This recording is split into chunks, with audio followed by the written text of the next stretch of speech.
The camera's already rolling, of course, because that's just how these things happen. My boot slips right off the slick, algae-covered boardwalk, sending me face first into the murky black water. A scream, sharp and primal, rips through the ancient cypress trees. And it definitely isn't mine. The night vision green floods the screen, painting the scene in an unnerving, sickly glow, revealing pale, skeletal hands reaching up from the tangled roots below. I sputter, choking on a mouthful of swamp water. Tell me you got that on camera. But the lens just tilts slowly, deliberately, toward a half-sunken steeple. It juts from the swamp like a broken, decaying fong, a silent monument to something long lost. Then just static. The screen flashes, stark white on black. This footage was recovered from a drained GoPro in the Atchafalaya Basin. Timestamps intact. There are 3 of us out here. Me, Logan, and Tia. We'd come to film a short documentary, something atmospheric and a little spooky, focusing on the infamous 1915 hurricane that supposedly swallowed the entire logging town of Reddick whole. Parish records from back then paint a grim picture. 200 dead, their bodies never recovered. Locals, the few who'll even talk about it, swear the ground itself liquefied, that houses slid, intact, into the muck and simply never resurfaced. We packed everything you could imagine for a swamp expedition. Multiple drone batteries, sensitive hydrophones, and enough DEET to, honestly, probably kill a horse. Logan, ever the comedian, joked it was basically a mosquito buffet with a gator garnish. Tia, though, she was more serious. She warned us about the rougarou, the Cajun werewolf. She said if we whistled after dark, it would track us by the tune. I just laughed, promising our subscribers the creepiest night hike they'd ever stream for free. Little did I know, we were about to deliver on that promise in a way none of us could have ever imagined. We reached the coordinates just as dusk began to bleed across the sky, painting the clouds in bruised purples and oranges. We launched the drone, watching its tiny lights ascend.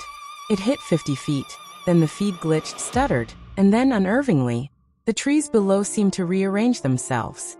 They formed perfect, concentric rings around a flooded clearing. No map, no satellite image we'd studied, showed anything like those rings. Then the drone's battery gauge plummeted 20% in 10 seconds flat. We blamed the oppressive humidity, the kind that makes your clothes stick to your skin even at rest, until the drone suddenly yawed violently. It captured something beneath the water. A roofline clearly pitched, with what looked like hand-hewn wood shingles. Definitely 19th century. The live feed froze then, right on a single, ominous word carved into one of the submerged beams. Leave. Logan, his face pale in the faint glow of the tablet, wanted to head back immediately. Tia, ever the pragmatist, reminded him that our boat was still a mile south, and night was rapidly winning the fight against the last vestiges of twilight. We were stuck. Paddling Blackwater after sunset is how idiots win Darwin Awards, so we set up camp on the nearest hummock we could find. It was barely a patch of dry ground, but it was something. The hydrophone went into the drink, its sensitive ears plunging into the dark, silent world below. At first, it was the usual swamp symphony. The deep, throaty thrum of bullfrogs, the distant, mournful hoot of an owl, and then a gator bellow, so powerful it vibrated through your ribcage even at a distance. But then the hydrophone picked up something else entirely. A rhythm. It was almost like a heartbeat, slow and deliberate, beating at roughly 60 beats a minute. Far too slow for any mammal. I boosted the gain, cranking the volume, and the rhythm split, resolving into the distinct sound of footsteps. Squishing, squelching through wet leaves. Bare feet. Dozens of them. They were circling us, a silent, unseen perimeter forming in the darkness. Tia snatched the recorder, her knuckles turning white as she clutched it. Logan, trying desperately to rationalize the horror, whispered, "It's probably just coots." The footsteps stopped. Instantly. Exactly when he said it. As if something out there understood English, and was determined to prove him terrifyingly wrong. The silence that followed was far worse than any sound. We killed our headlamps then, trying to conserve battery life. A desperate measure in the encroaching darkness. That's when we saw it. A faint, eerie green glow seeping up from the water. It outlined door frames, spectral windows, even a hitching post, all submerged. Entire streets lay below us, perfectly preserved under 5 feet of tea-dark water. It was a ghost city, lit from within. Tia, ever the scientist, murmured, "Bioluminescent bacteria." Logan, his voice a strained whisper, countered, "No, it's a grave." I rolled the infrared camera, hoping to cut through the gloom, and the scene exploded into horrifying motion. Shapes, vaguely human but impossibly lean, moved with the slow, viscous grace of tar, ascending the submerged stairs of the drowned city. They stood on the rooftops, their heads tilted at unnatural angles toward us, observing. One of them raised an arm, an impossibly long limb that ended not in a hand, but a bone hook. The hydrophone spiked then, registering a chorus of synchronized groans. A sound that was exactly the pitch your throat makes after you've accidentally swallowed a mouthful of swamp water. It was the sound of drowning, amplified and distorted, echoing from the dead. And then we heard it again. That slow, deliberate heartbeat. Only now it was coming from directly under the shell ridge, like the very ground beneath us had an artery, throbbing with malevolent life. Sunrise, usually a comfort, offered zero solace that morning. A thick, eerie mist hung waist-high, shrouding the channel and swallowing the distant treeline. Our GPS showed us 2 miles from the nearest marked trail, a small victory, but every azimuth, every direction we tried to plot, seemed to lead us inexorably back to the submerged town. I filmed the compass needle, hoping to capture the anomaly. It spun wildly, then stopped, then spun again, refusing to settle. Tia, ever observant, noticed something impossible. Barnacles. They were encrusting the shells that made up our ridge. Barnacles. We were deep in freshwater. She scraped one off, revealing something carved underneath. A name. Roussel. A quick, frantic search on my phone, using the faint signal we somehow had, pulled up census records. Odile Roussel, age 6, casualty 1915. We decided to wade the shallows, keeping the thick cypress trees between us and the clearing, hoping to move unseen. Halfway there, something splashed ahead, a sickening sound, like a body dropped from a great height. We crept forward, hearts pounding. A horse lay in the water, its stomach grotesquely distended, legs stiff and pointing skyward. No carrion bird circled, no flies buzzed around the bloat. Just the sickening sound of gases escaping its decaying form. Tia gagged, turning away, but Logan, grim-faced, filmed the brand on its flank. It was still legible, dated 3 days ago. 3 days. Horses don't drift this far into the swamp. And a death bloat this fresh should have been loud with gators. Instead, the water was silent, utterly still, watching us. We reached a sinkhole, a gaping maw in the earth, easily 20 feet across. The water inside rotated counterclockwise, a slow, mesmerizing vortex. We had 1 bar of battery left on the drone, but we launched it anyway, a desperate gamble. The footage, shaky but clear, showed the eye of the whirl was crystal clear. 30 feet down, a bell tower lay sideways, perfectly preserved, its bell still inside, though its tongue was missing. Written in algae on the bell itself, an impossible, chilling message. "Ring me." Tia swore she heard a phone ringing, a faint, distant trill, and her voice was frantic. "We have to leave now, right now." Logan's eyes were bloodshot, rimmed with dark circles.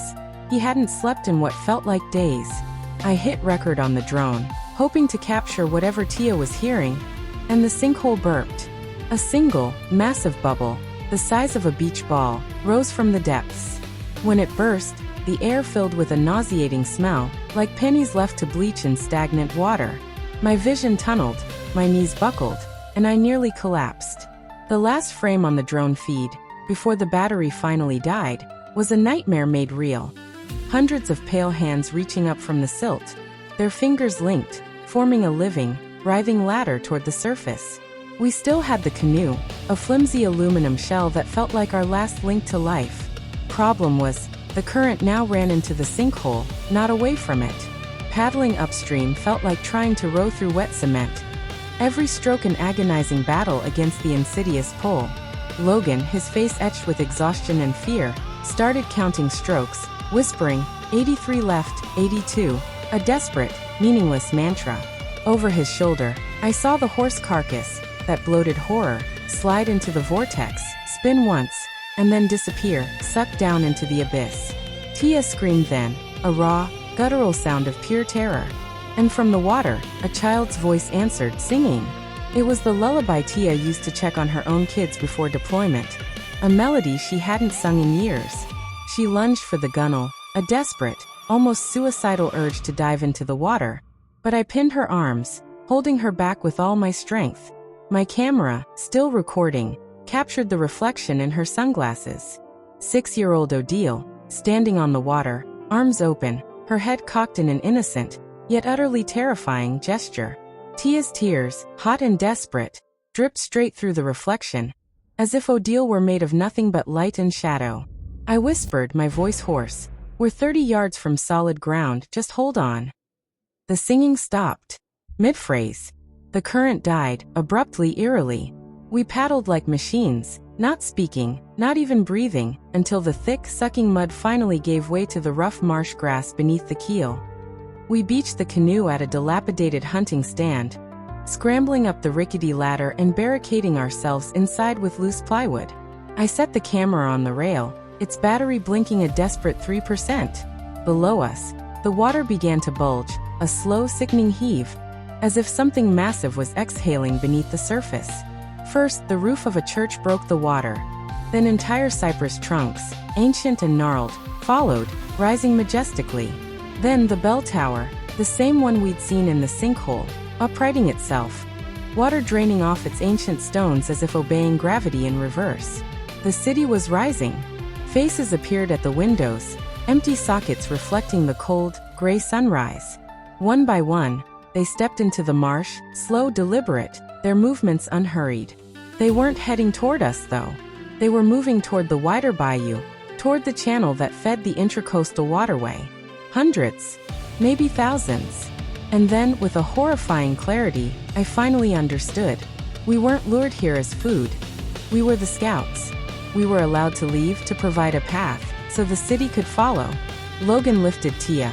She was catatonic, her eyes wide and unseeing. My battery icon flashed once more, a final, dying gasp. I spoke directly to the lens, to whoever, if anyone, ever found this footage. Burn the hydrology maps. Dynamite the choke points. Salt the water. Pray the ocean keeps its secrets. The screen froze, pixelated and grainy, on my trembling finger. It was pointing south, toward the open water, toward every sleepy shrimping town that never locks its doors. If anyone out there recognizes the names Roussel or Ruddock, or if you somehow have footage of a half-submerged steeple drifting anywhere south of I-10, don't contact the sheriff. No. Contact the National Guard. Share this video. Download it. Mirror it. Do whatever you have to do before it disappears. We're heading back to the boat now, what's left of it, to try and warn the downstream camps. But the current's already changing, and the sun somehow feels colder. Subscribe if you want updates. Honestly though, just hit that notify bell so you know the second we don't upload. Because if we go silent, that means the city found open water. And the next knock you hear might just be something that remembers your name from a dream. Stay dry. Stay loud. And whatever you do, for the love of all that's holy, don't ring that bell.